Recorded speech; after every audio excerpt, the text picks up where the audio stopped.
केजरीवाल केजरीवाल ओला उबर हरदीप पुरी नरेंद्र मोदी केजरीवाल। सरकारें चैन की नींद सोई हुई हैं। हमारे जो ड्राइवर हैं वो इजी टारगेट है, कोई भी उनको कहीं भी बुक करके उनकी हत्या करके गाड़ी लूट के ले जाता है। ऐसे कई हादसे हुए हैं। एक 90-95 रुपए भी भाव है, तो 70 रुपए हम नहीं मान के एवरेज 90 रुपए के आसपास तो सीएनजी भी मिल रही है अगर आप बाहर जाते हैं तो आज के वक्त में वही 6 रुपए 8 रुपए 10 रुपए पर किलोमीटर आपको ओला उबर दे रही है। आखिर कैसे जियोगे आप लोग इसमें, और क्यों गाड़ी चलाना पड़ रहा है? और ये गुलामी का सबसे पहली शुरुआत तो आप लोगों ने करी थी लालच में आके। अगर हम जी पाते तो हम आज इस रोड पे ना आते। ये आप देख सकते हैं हजारों की संख्या में हमारे टैक्सी चालक भाई बहनें, ये हमारी महिला बहनें हैं जो टैक्सियां चलाती हैं। इनका काम है घर चलाना, लेकिन ये देश की अर्थव्यवस्था में अपना सहयोग करती है। ये मेरी बहन बस चलाती है, ये मेरी बहन ओला उबर चलाती है, ये मेरी बहन ट्रक चलाती है। देश की अर्थव्यवस्था चलाने में ये हमारी बहनें सहयोग करती हैं। हमें गर्व है, हमारे कंधे से कंधा मिला के ये हमारी बहनें खड़ी हैं। लेकिन सरकार इनकी तरफ ध्यान नहीं दे रही, आंखें मूंद के बैठी है। जब वो सरकार विपक्ष में होती थी तो 1 रुपया बढ़ने पे धरने पे आ जाती थी, लेकिन आज वो अपने एसी के कमरों में बैठ के 10 रुपये बढ़ा देती है। क्यों? क्या इस सरकार की तानाशाही है? आज से 10 साल पहले हमारा किराया 10 रुपये किलोमीटर होता था, लेकिन आज 10 साल बाद हमारा किराया 6 रुपये किलोमीटर है। क्यों? एमएलए की तनख्वाह बढ़ गई, एमपी की तनख्वाह बढ़ गई, पार्षद की तनख्वाह बढ़ गई, प्रधानमंत्री की तनख्वाह बढ़ गई। हमारा डिमोशन क्यों किया जा रहा है इन सरकारों द्वारा? ये सरकार ओला उबर की विदेशी कंपनियों द्वारा बिकी हुई है, उनके गुलाम बन चुकी है। हमारे नरेंद्र मोदी जी ओला उबर की रिक्शे में घूमते हैं। क्यों घूमते हैं? सवाल यहाँ पे ये है कि देश लोकतांत्रिक देश चलता है कानून से, संविधान से, लेकिन यहाँ पे ऐसा लग रहा है जैसे कंपनी ही कानून बन गई है। सैकड़ों के तादाद में ड्राइवर्स ने सुसाइड कर लिए, खासकर मैं ओला उबर की यहाँ बात कर रहा हूँ। सैकड़ों की तादाद में ड्राइवर्स के हत्याएं कर दी गई जो फर्जी कस्टमर उठा कर उनको ले जाते थे। आज वक्त और हालात इतना खराब है कि बेरोजगारी अपने चरम पे है, लेकिन सबसे सॉफ्ट टारगेट यानी कि सबसे आसान टारगेट ये ड्राइवर बनते हैं। जब इनको कोई कैब बुक करके ले जाता है, कोई तो पैसा नहीं देता है तो चलो वो तो समझ गया, लेकिन कोई बुक करके ले जाकर इनकी कैब छीन लेता है, इनकी हत्याएं कर देता है, तो इनकी बच्चे रोड पे आ जाते हैं। सैकड़ों केस ऐसे हो चुके हैं, सैकड़ों ड्राइवर्स आत्महत्या कर चुके हैं। लेकिन आज के वक्त में जब सीएनजी ऑलमोस्ट डबल हो चुका है तो ये 6 रुपए 8 रुपए 10 रुपए में गाड़ी कैसे चलाएंगे? सवाल यहाँ पे है कि कंपनी आखिर इनका रेट क्यों नहीं बढ़ाती?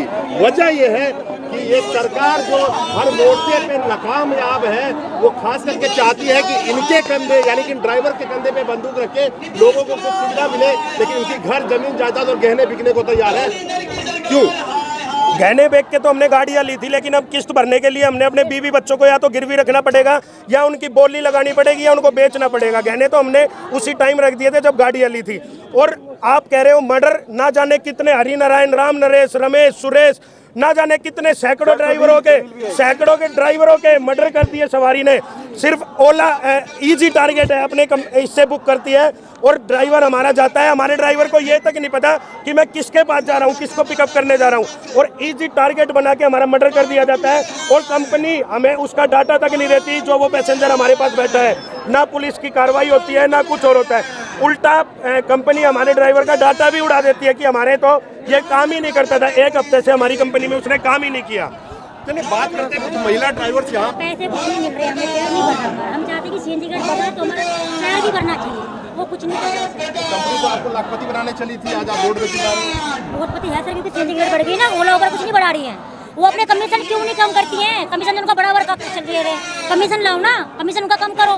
कमीशन तो हमसे ज़्यादा काटती है पहले।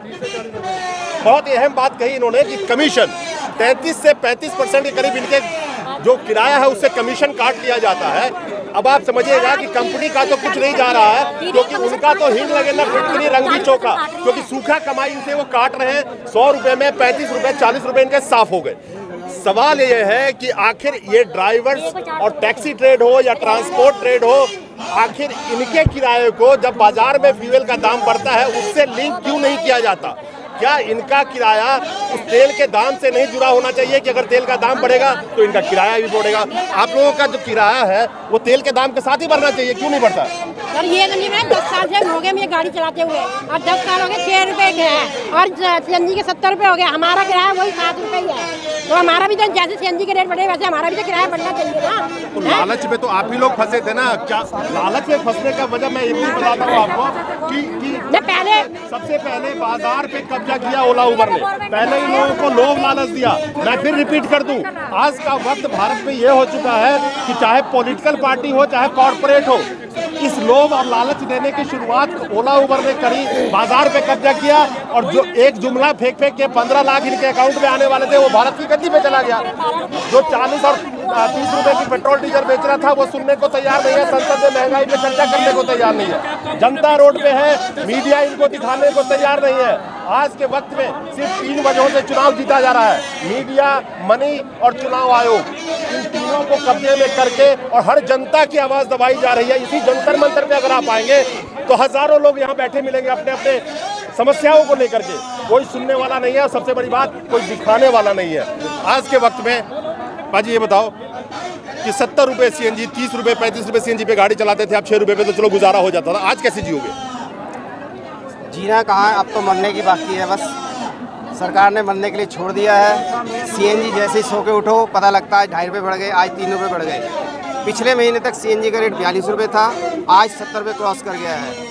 ऐप बेस्ड कंपनी जो आई थी पहले 16 रुपये देती थी, आज 6 रुपये 70 पैसे दे रही है। ड्राइवर सिर्फ और सिर्फ मजबूरी में गाड़ी चला रहा है, क्योंकि किसी ने अपने गहने बेचे, किसी ने घर बेचा, किसी ने उधार लिया, गाड़ी ले ली, किससे उन्होंने देनी है, उन्होंने अपने बच्चों को रोटी खिलानी, तो मजबूरी में 18-18 घंटे 20-20 घंटे रोड पे है, काम कर रहा है। कंपनी सिर्फ कस्टमर से सवारी और ड्राइवर को मिलाने के 30 से 40% कमीशन ले लेती है। हमारी आज सज्जन है, इनके साथ खुद एक हादसा हुआ इनके पड़ोसी के साथ, ये खुद बताएंगे। मैं इन पे आता हूँ, लेकिन यहाँ पे एक अहम बात जरूरी है कहना।